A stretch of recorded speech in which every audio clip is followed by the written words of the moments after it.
9월 20일 금요일입니다. 오늘 우리에게 주시는 하나님의 말씀은 출애굽기 8장 1절에서 15절 말씀, 출애굽기 8장 1절에서 15절 말씀입니다. 여호와께서 모세에게 이르시되 너는 바로에게 가서 그에게 이르기를 여호와의 말씀에 내 백성을 보내라. 그들이 나를 섬길 것이니라. 네가 만일 보내기를 거절하면 내가 개구리로 너의 온 땅을 치리라. 개구리가 나일강에서 무수히 생기고 올라와서 내 궁과 내 침실과 내 침상 위와 내 신하의 집과 내 백성과 내 화덕과 내 떡반죽 그릇에 들어갈 것이며 개구리가 너와 내 백성과 내 모든 신하에게 기어오르리라 하셨다 하라. 여호와께서 모세에게 이르시되 아론에게 명령하기를 내 지팡이를 잡고 내 팔을 강들과 운하들과 못 위에 펴서 개구리들이 애굽 땅에 올라오게 하라 할지니라. 아론이 애굽 물들 위에 그의 손을 내밀매 개구리가 올라와서 애굽 땅에 덮이니 요술사들도 자기 요술대로 그와 같이 행하여 개구리가 애굽 땅에 올라오게 하였더라. 바로가 모세와 아론을 불러 이르되 여호와께 구하여 나와 내 백성에게서 개구리를 떠나게 하라. 내가 이 백성을 보내리니 그들이 여호와께 제사를 드릴 것이니라. 모세가 바로에게 이르되 내가 왕과 왕의 신하와 왕의 백성을 위하여 이 개구리를 왕과 왕궁에서 끊어 나일강에만 있도록 언제 간구하는 것이 좋을지는 내게 분부하소서.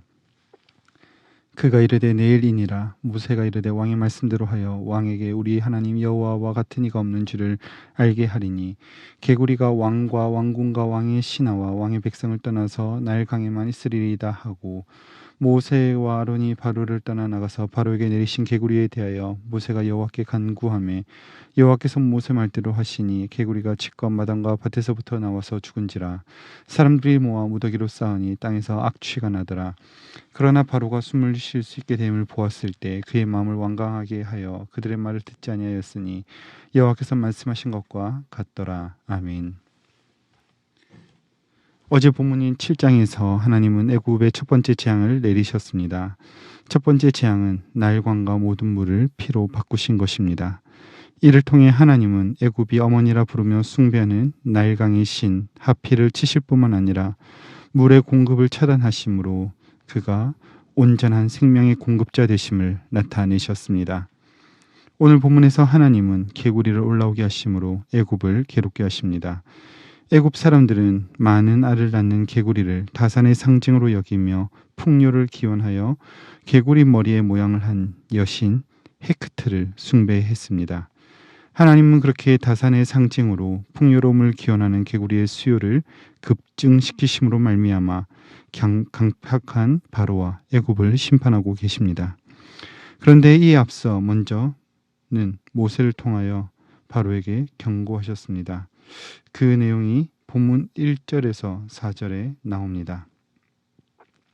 하나님은 분명히 모세를 보내실 때 바로가 듣지 아니하겠다. 내가 그렇게 만들었다라고 말씀하셨습니다. 출애굽기 7장 13절에서도 바로가 이스라엘 백성들을 보내주지 않는데 이것이 하나님께서 그렇게 하셨기 때문이라고 기록합니다. 그렇기 때문에 본문의 경고의 내용은 바로에게 기회를 주시는 것이 아니라 그렇게 행하시는 분이 바로 하나님이시라는 것을 알리는 것입니다.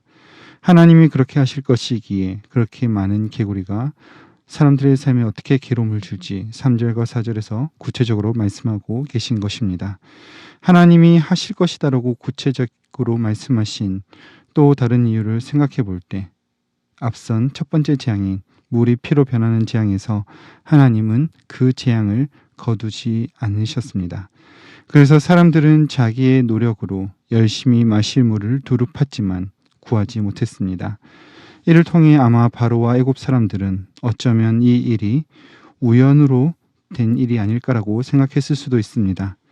그러나 이제는 그 생각을 아예 무너뜨리시기 위하여 하나님은 미리 바로에게 경고하신 것이고 개구리가 올라오게 하신 것입니다. 7절에서 바로의 요술사들도 개구리를 불러 올라오게 할 수 있었습니다. 그러나 성경에 기록되진 않았지만 그들은 개구리를 내려가게 할 수는 없었을 것입니다. 그래서 8절에서 바로는 모세와 아론을 불러 개구리를 떠나게 해달라고 너희 요구대로 백성을 보내겠다라고 말합니다. 그때 모세는 바로가 말을 바꾸지 못하도록 확실하게 하고자 9절에서 그렇다면 왕과 왕의 신하와 왕의 백성들을 위하여 개구리를 물러가게 하겠다. 그냥 물러가게만 하는 것이 아니라 그것들이 원래 거주하는 곳으로 돌려놓고 심지어는 그 시간까지도 정해준 시간대로 할 테니 그 시간을 말하라라고 합니다. 이렇게 모세가 자신 있게 얘기하는 것은 하나님이 이 모든 것을 행하심으로 이 모든 일을 주관하시는 분이 하나님이심을 확실하게 드러내는 것입니다. 여기서 눈여겨볼 것은 9절 상반절에 모세가 개구리가 어디서 떠날지를 그 대상을 지정하고 있다는 것입니다.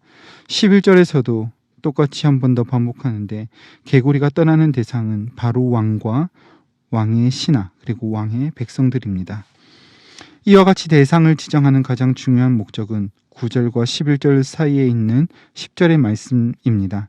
바로 왕에게, 애굽의 왕인 바로에게 우리 하나님 여호와와 같은 분이 없는 줄을 알게 하겠다. 이것이 모세가 개구리가 어디서 떠날지를 지정하는 그 대상들을 지정하는 그 이유에 있는 것입니다. 그리고 모세가 이와 같이 왕과 신하와 백성들이라고 하는 그 대상을 정확하게 지정해 놓은 그 이유가 또 한 가지 있습니다. 하나님께서 이와 같이 확실하게 그 모든 일을 행하셨는데 그럼에도 불구하고 끝까지 하나님의 말씀을 거역하고 강팍하게 행한다면 당신과 당신의 신하와 당신의 백성들이 괴롭게 될 것이다 라고 하는 경고의 말씀인 것입니다. 그리고 하나님은 모세에게 말씀하신 것 같이 개구리가 괴롭히던 것을 그치고 죽게 하셨습니다. 그러나 15절에 바로가 숨을 쉴만하자 살만해지자 하나님께서 모세를 통해 경고하신 것을 듣지 않았습니다. 그런데 가장 마지막에서는 이 모든 것이 여호와의 말씀대로 된 것이다 라고 그렇게 기록하며 본문을 마치고 있습니다. 오늘 두 번째 재앙인 개구리를 통해서 애굽을 치신 이 하나님의 모습을 보면서 우리가 함께 생각해 봐야 하는 지점은 과연 우리는 애굽의 바로와 다른가라고 하는 부분입니다. 하나님께서 애굽에 10가지 재앙을 내리신 것은 자기 백성을 구원하시기 위한 하나님의 계획이며 동시에 애굽의 바로와 그의 신하들과 그의 백성들이 섬기는 그 우상들을 치심으로 크고 놀라우신 하나님이심을 드러내시려는 목적도 있습니다. 이러한 관점에서 생각해 볼 때 우리는 하나님의 백성으로 말씀을 따라 살아간다라고 하지만 애굽인들이 숭배했던 개구리의 형상을 한 여신 헤크트를 숭배하는 것처럼 풍요로움을 섬기고 있는 세속에 물들어 살아가고 있지는 않은지 우리 스스로를 돌아봐야 합니다. 우리는 그리스도인이라고 하는 이름을 가지고 있지만 여전히 다른 한편으로는 마셔도 목마른 바닷물처럼 탐욕을 추구하는 것이 우리의 모습이 아닌가 싶습니다.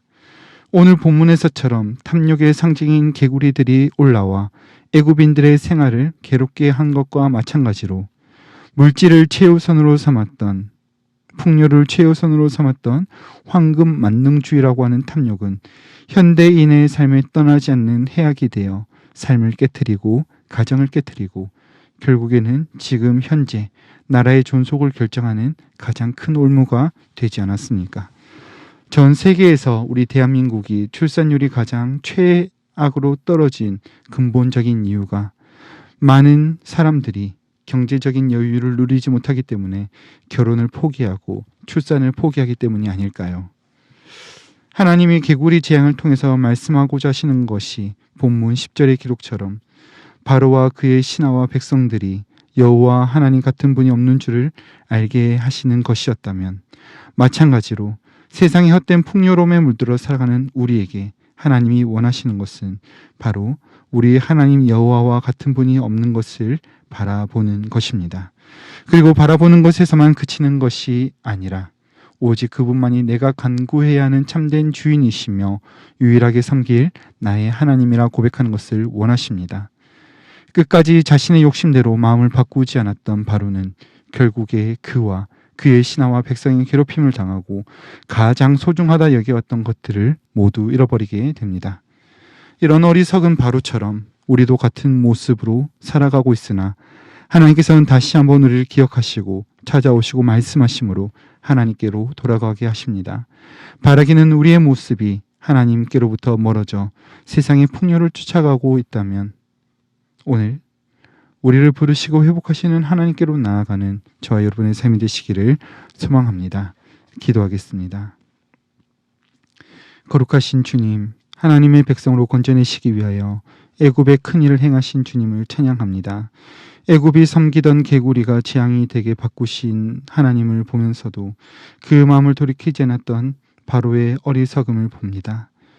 우리 또한 그 바로의 어리석음을 따르지 않게 하시며 우리 마음을 주님께 돌이켜 세상에 물들지 아니하고 하나님의 자녀로 살아가도록 우리를 붙들어 주옵소서. 이 일을 위해 온전히 주님의 말씀에 의탁하여 이 하루를 살아내길 원합니다. 주의 말씀을 따라 걸어가는 오늘 이 하루 한 날 되게 하옵소서. 우리 구주 예수님의 이름으로 기도드립니다. 아멘. 이 시간 함께 기도하실 때 말씀 기억하시며 기도하시고 주간 기도 제목에 따라서 모든 소그룹 모임을 위해서 함께 기도합시다. 다락방 모임, 전도회, 모든 모임들마다 예수 안에서 한 가족과 같이 은혜를 나누는 모임이 되게 하시고 우리 교회 안에 소외되는 영혼이 하나도 없는 사랑 많은 가정 같은 교회가 되도록 다락방을 섬기시는 순장님들과 교회를 책임지고 섬기시는 장로님들을 위해서 함께 기도하시고 각자 가지고 나오신 개인적인 제목으로 기도하시다가 초소로 돌아가시겠습니다. 함께 기도하겠습니다.